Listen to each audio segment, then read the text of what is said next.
तो guys repeating of structures में मैं आपको समझाऊंगा कि जो आपका जो आफ्टर इफेक्ट्स आते हैं वो कैसे काम करते हैं। तो आज मैं आपको रिपीटिंग ऑफ स्ट्रक्चर्स में आफ्टर इफेक्ट्स के बारे में बताऊंगा जो कि सीसीपीज के अंदर आता है, यानी कि जो पैटर्न्स पहले फेल होते हैं फिर वही पैटर्न दोबारा बनते हैं अपने आप को काम करवाने के लिए। सो जो आरओएस का सीसीपीज का कॉन्सेप्ट है इसके अंदर मैं आपको बताने वाला हूँ आज आफ्टर इफेक्ट्स के बारे में। ये कैसे काम करता है और इसके रिलेशन में आपको कैसे मार्केट में वो सिचुएशन मिलेंगी जिसमें री एंट्रीज का मौका मिलेगा।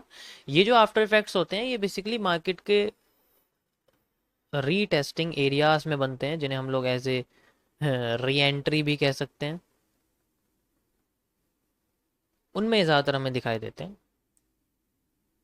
जस्ट लाइक सबसे पहले मैं आपको बताना चाहूंगा किसी एक पैटर्न के जरिए, और ये सभी में काम करते हैं। सो मैं आपको आज शूटिंग स्टार आफ्टर इफेक्ट्स के बारे में बताना चाहता हूँ। पहले आप समझिए कि शूटिंग स्टार क्या होता है। शूटिंग स्टार बेसिकली एक ऐसा पैटर्न होता है जो मैं आपको बताऊंगा ये सभी पैटर्न्स के साथ काम करेगा। तो इसके अंदर मैं आपको बताना चाहूंगा सबसे पहले क्योंकि ये दो तरीके से आपको बनता हुआ दिखेगा मार्केट में। एक तो आपको बनता हुआ दिखेगा ये सिंगल कैंडल के साथ, जो सिंगल कैंडल है उसके साथ दिखेगा। दूसरा ये आपको दिखेगा बियरिश एंगल्फिंग के साथ।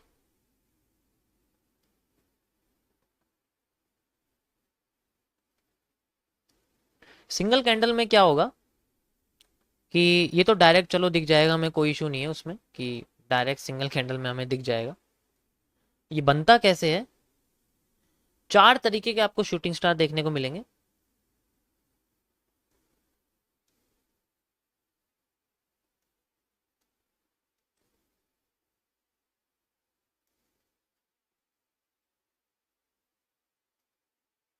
अब इन चारों में कुछ सिमिलैरिटीज हैं और कुछ डिससिमिलैरिटीज हैं। जैसे कि अगर मैं बात करूं, जो सबसे पहले वाला है, यहां से जब आप यहां तक चलोगे तो इनकी पावर बढ़ती चली जाती है, ये और पावरफुल होते चले जाते हैं। तो यानी कि सबसे पावरफुल शूटिंग स्टार कौन सा होगा, जिसकी ऊपर की लाइन लंबी होगी, जिसकी नीचे की लाइन भी होगी और जिसकी बॉडी भी मोटी होगी। एक तरह से आप इसको कह सकते हो कि जिसकी बॉडी जितनी छोटी होती चली जाएगी वो उतना कम पावरफुल होता चला जाएगा। तो जब हम लोग मार्केट में इस तरीके से शूटिंग स्टार को बनता हुआ देखेंगे तो ये क्या हो जाएंगे, वीक होते चले जाएंगे, ये और कमजोर होते चले जाते हैं। तो ये जितना ज्यादा बनेगा ये उतना पावरफुल होगा। इसके बाद की जो नेक्स्ट कैंडल है वो उतनी लंबी बनती चली जाएगी, और जितना छोटा होता चला जाएगा, जस्ट लाइक ऐसे होता होता ये अपने आप को ऐसे कर देगा। तो अब तो ये क्या बन गया, ये तो एक डोजी बन गया ना। और डोजी तो एक स्केलेटन की तरह होता है, वो कभी खुद काम नहीं करता, उसको एक एक्स्ट्रा कैंडल चाहिए होती है जो कि ज्यादातर केसेस में रिवर्स में काम करती है। यानी कि शूटिंग स्टार की अगर बॉडी खत्म हो गई, वो एक डोजी बन गया, तो वो फिर बाद में एक डोजी की तरह काम करेगा। और उसको एक शरीर चाहिए, वो एक आत्मा है, उसको एक शरीर चाहिए अपने आप को काम करने के लिए। तो उसका तो कॉन्सेप्ट अलग बैठ जाता है। अब यहाँ पर जो ये शूटिंग स्टार्स होते हैं ये बेसिकली डिपेंड करते हैं, इनकी लोकेशन डिपेंड करती है, इनकी पोजीशन डिपेंड करती है, और इनका शेप तो मैंने आपको बता दिया। तो जितना ज्यादा इसकी मोटी बॉडी होगी उतना ज्यादा इनके अंदर होल्डिंग वॉल्यूम होगा। ये होल्डिंग वॉल्यूम क्या होता है ये मैं आपको वॉल्यूम एनालिसिस में समझाऊंगा। ओवरव्यू आपको दे देता हूं। होल्डिंग वॉल्यूम होता है जिसके अंदर मार्केट में बॉडी होती है, जितनी बड़ी बॉडी होगी उतना ज्यादा उसका होल्डिंग वॉल्यूम होगा, और ये उतना पावरफुल होता चला जाएगा। इसके बाद मार्केट और भी तेजी से गिरने लग जाएगी अगली कैंडल में। जितनी छोटी बॉडी होगी उतना कम होल्डिंग वॉल्यूम होगा। यानी कि एक तरह से आप इसको कह सकते हो कि ट्रस्ट ऑफ सेलर, सेलर का ट्रस्ट होता है कि मार्केट नीचे जाने वाली है, उन्हें भरोसा तभी होगा जब जितनी मोटी बॉडी होगी। जैसे कि एक बहुत बड़ी रेड कैंडल बन गई तो आपको उस पर ज्यादा ट्रस्ट होगा, या फिर बहुत बड़ी विक बन गई उस पर ट्रस्ट होगा, ऐसी का मतलब। तो ट्रस्ट ऑफ सेलर्स तभी होता है जब उन्हें ज्यादा बॉडी बॉडी मिलती है। अब यहां पर आफ्टर इफेक्ट्स कैसे काम करते हैं, अगर हम इसको आफ्टर इफेक्ट्स के कॉन्सेप्ट से समझें,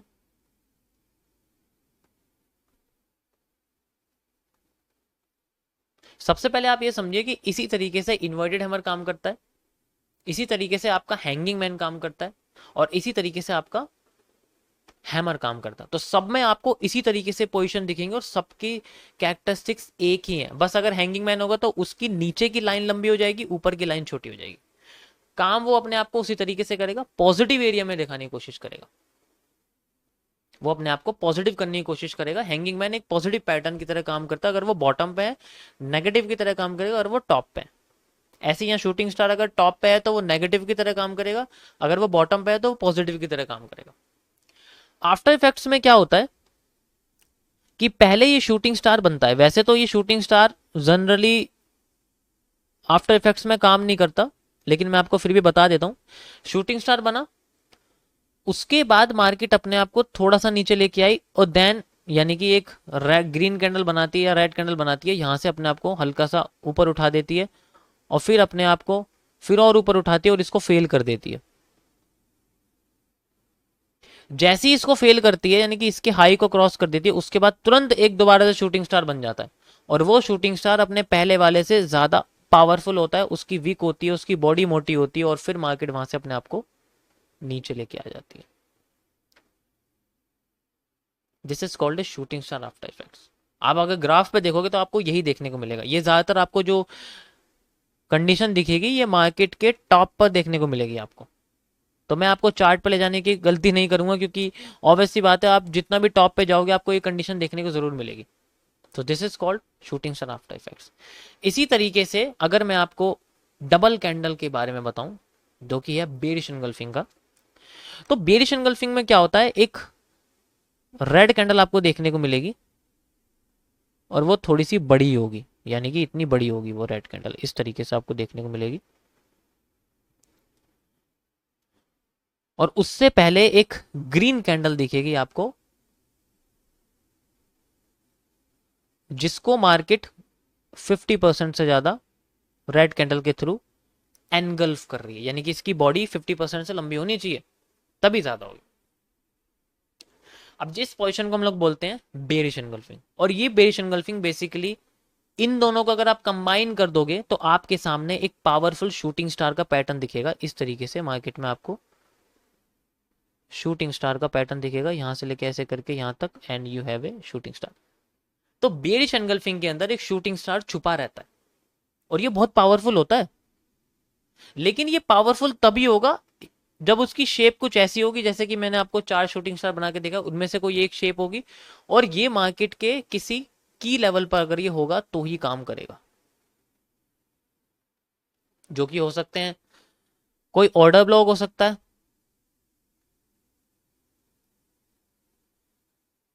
ठीक है, या कोई सपोर्ट या रेजिस्टेंस हो सकता है, रेजिस्टेंस और सपोर्ट हो सकता है, तभी ये इस तरीके से आपको देखने को मिलेगा, वरना नहीं मिलेगा। उसके अलावा ये कहीं पर भी बना हुआ है ना तो फेक है। इसकी पोजीशन इसके सिर्फ सपोर्ट और रेजिस्टेंस या ऑर्डर ब्लॉक पे बनती है, यानी कि ये सुपीरियर होना चाहिए, इसकी लाइन सबसे ऊंची होनी चाहिए, पीछे कोई भी लेवल नहीं होना चाहिए कि जो इससे ऊपर हो, ये सबसे ऊपर होना चाहिए।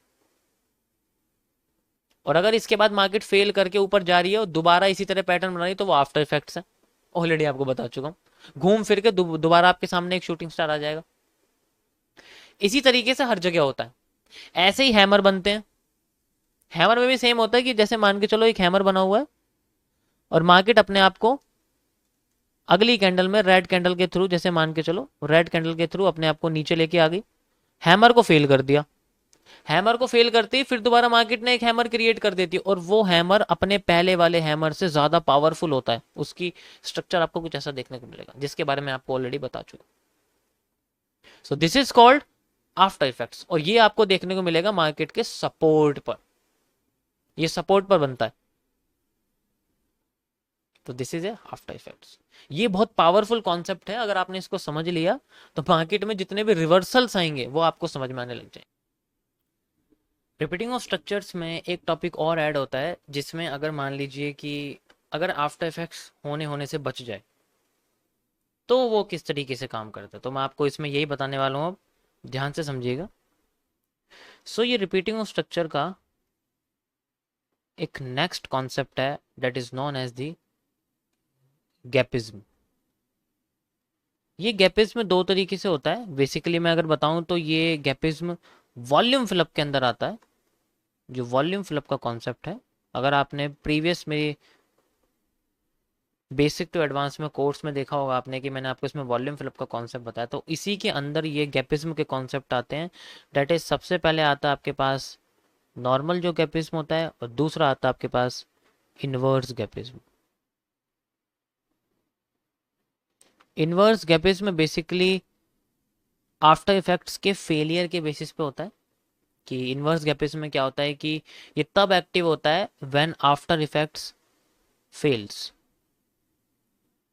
यानी कि जैसे हैमर बना, फेल हो गया, और उसके बाद हैमर नहीं बना, इस कंडीशन में इनवर्स गैपिज्म काम करता है। और अगर हैमर क्रॉस नहीं हो पाया, हल्का सा एरिया बच गया, वो गैपिज्म होता है। मैं आपको डायग्राम से समझाता हूँ थोड़ा सा और क्लियर तरीके से आपको समझ में आ जाएगा। जैसे मान लो एक कैंडल है, हैमर जैसी एक कैंडल बनी हुई है हमारे सामने, ठीक है। यहाँ पर हमारे सामने एक हैमर जैसी कैंडल बनती है, मार्केट नीचे आ रही है, जैसे लाइक आप देख सकते हो ऐसे करके नीचे आई, ठीक है। नीचे आके यहाँ पर मार्केट ने एक हैमर बना दिया, you can see like this, हमारे पास एक हैमर यहाँ बना हुआ। अब ये जो हैमर है, ये बेसिकली अगर इसके ऊपर की लाइन है तो और भी अच्छी बात है, वरना तो नीचे की लाइन तो कोई दिक्कत नहीं है। इसके ऊपर का जो विक का एरिया है और इसके नीचे का जो विक का एरिया, ये सारे वॉल्यूम फिलअप के कॉन्सेप्ट होते हैं। ये वॉल्यूम फिलअप होता है। तो ज्यादातर कंडीशन मार्केट क्या करती है, अगली कैंडल अगर मार्केट रेड बना देती है और इस हैमर को क्रॉस करने में फेल होने के बाद देखो इतना वॉल्यूम तो फिल कर ही दिया इसने, है ना। ये तो वॉल्यूम फिल हो ही चुका है, you can see like this. ये वाला बच गया है, ये नहीं हो पाया। तो अगर ये इस जगह पर यहीं से ही रिवर्स करके हैमर को क्रॉस कर देती है, वैसे तो यहां पर एक बुलिश एंगल्फिंग का पैटर्न इनिशिएट हो जाता है, ये एक बुलिश एंगल्फिंग का पैटर्न बन जाता है, you can see like this. ये एक ग्रीन कलर की कैंडल है जो नीचे के गैप को, यानी कि इस हैमर को फेल करने की बजाय इसके ऊपर के वॉल्यूम को फिल कर देती है। ये तो वॉल्यूम फिलअप हो जाता है, और ये आफ्टर इफेक्ट्स भी नहीं है। तो यहाँ जो नीचे का हिस्सा ये बचता है आपके सामने, जो नीचे का ये वाला जो हिस्सा ये बच के बाहर निकलता है इस हैमर का, इस गैप को हम लोग बोलते हैं gapism. It is known as the gapism. अब ये बड़ा पावरफुल एरिया होता है, ये इतना पावरफुल एरिया होता है कि मार्केट इसको रिवर्स करने आती जरूर है, लेकिन बहुत ऊपर जाने के बाद। गैपिज्म सबसे पावरफुल कॉन्सेप्ट है इस रिलेशन का, क्योंकि ये रियल बनता ही ऐसी जगह पे जब मार्केट किसी सपोर्ट पर होती है या किसी रेजिस्टेंस लेवल पे होती है। ये तब बहुत एक्यूरेट बन के मार्केट में बाहर आपको देखने को मिलेगा। इसी तरीके से अगर मार्केट ऊपर का फिलअप ना करके नीचे का फिलअप कर देती है, तो फिर गैपिज्म ऊपर बन जाता है। एंट्री एरियाज होते हैं ये जितने भी ग्रीन कैंडल, जैसे यहाँ ग्रीन कैंडल है, मैं आपको इसका और साफ सुथरा सा स्ट्रक्चर बना के दिखाता हूँ। जस्ट लाइक ये हैमर है आपके सामने,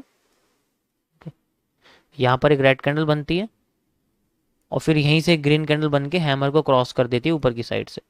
तो ये तो रेड कैंडल हो गया मेरे सामने, ये एरिया जो हो गया मेरे सामने गैपिज्म का एरिया बन चुका है, ये गैपिज्म बन गया and market will boost from this area. So ये गैपिज्म है। ये तब बनता है जब मार्केट के इस बुलिश कैंडल के बॉटम का एरिया क्रॉस होने से मार्केट छोड़ देती है। यहाँ क्रॉस नहीं होना चाहिए कैंडल, अगर क्रॉस होगा तो आफ्टर इफेक्ट्स हो जाएगा ना। अगर यहाँ शेडो बन गई ना इसमें, तो ये गैपिज्म नहीं है, अब ये आफ्टर इफेक्ट्स है। मतलब अब यहां पर अगर ऊपर से ये सब कर देती है, जैसे यही कंडीशन अगर ऊपर से हो जाए, यहां पर एक हैमर बना हुआ है, इसकी ऊपर की लाइन है और इसकी नीचे की लाइन। देखो कभी कभी तुम्हें ऊपर की लाइन नहीं मिलेगी, कोई दिक्कत नहीं है, उससे कोई फर्क नहीं पड़ता, वो तो बस आपको एक एरिया पता लगेगा। उसके बाद एक रेड कैंडल नीचे बनती है, you can say like this, और फिर बाद में यहां पर आपके सामने एक ग्रीन कैंडल बनती है, और ग्रीन कैंडल बनने के बाद मार्केट इस हैमर के ऊपर वाले अंदर के रीजन में ही रह जाती है, अब वो क्रॉस नहीं करती है।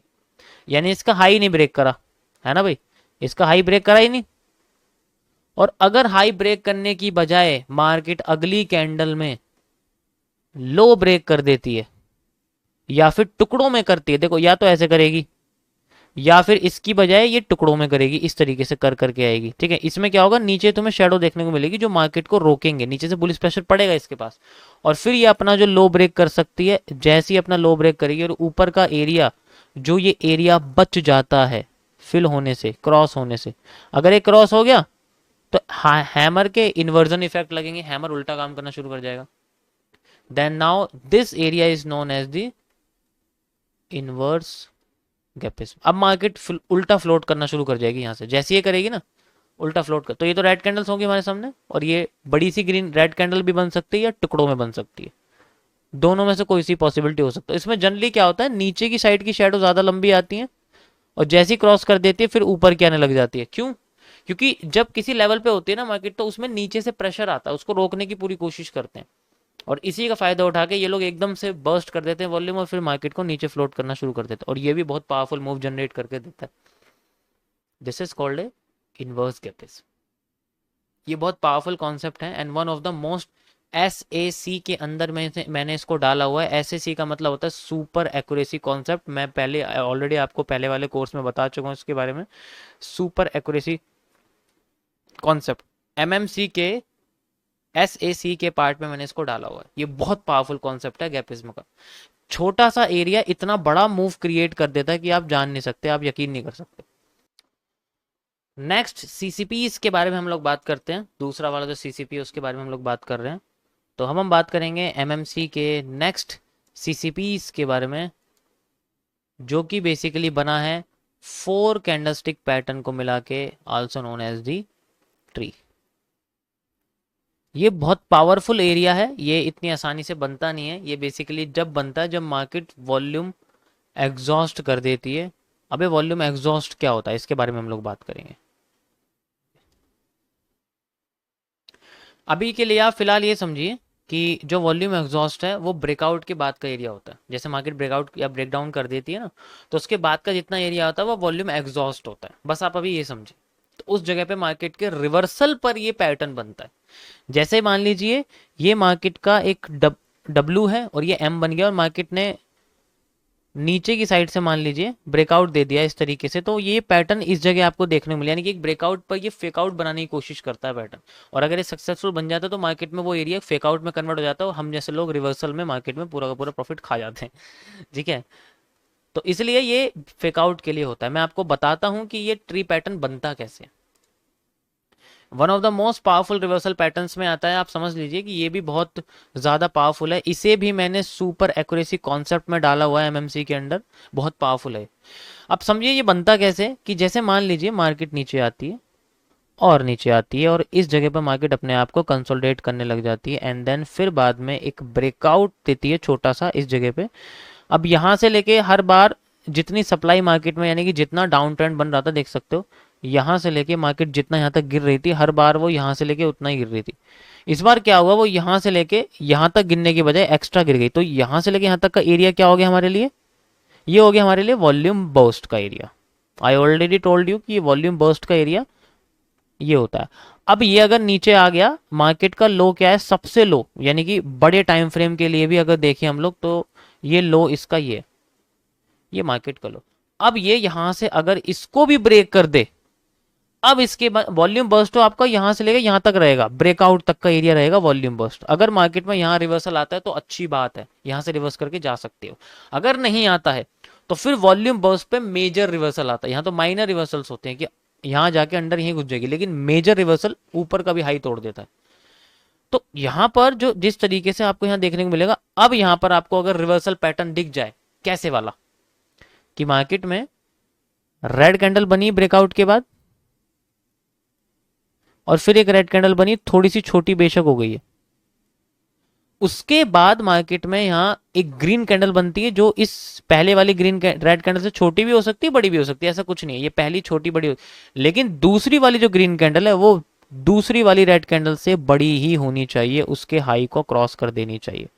जैसे इसको क्रॉस करेगी, ये 4CP का पैटर्न एक रिवर्सल एरिया क्रिएट कर देगा और अपने आप को दोबारा से उसी स्ट्रक्चर के अंदर घुमा देगा and then will break the high, ये हाई ब्रेक कर देता है and it is called as the tree. ये बेसिकली रिवर्सल पैदा करने के लिए होता है। अगर ये पैटर्न दिख जाए तो आप समझ सकते हो कि मार्केट में हमें बहुत पावरफुल यहाँ से फेक आउट देखने को मिल सकता है। It generally works on the fake out of the market, this is called tree. इसी तरीके से रिवर्स होता है। ऊपर की साइड अगर देखोगे सेल साइड में तो ग्रीन कैंडल छोटी हो जाएंगी, रेड कैंडल बड़ी हो जाएंगी, फिर वो नीचे की साइड इसी तरीके से करेगा। तो दोनों साइड में सेम होता है। छोटा सा टॉपिक है ये, बहुत पावरफुल है। चाहे तो मैं आपको उसको चार्ट पे दिखा देता हूँ।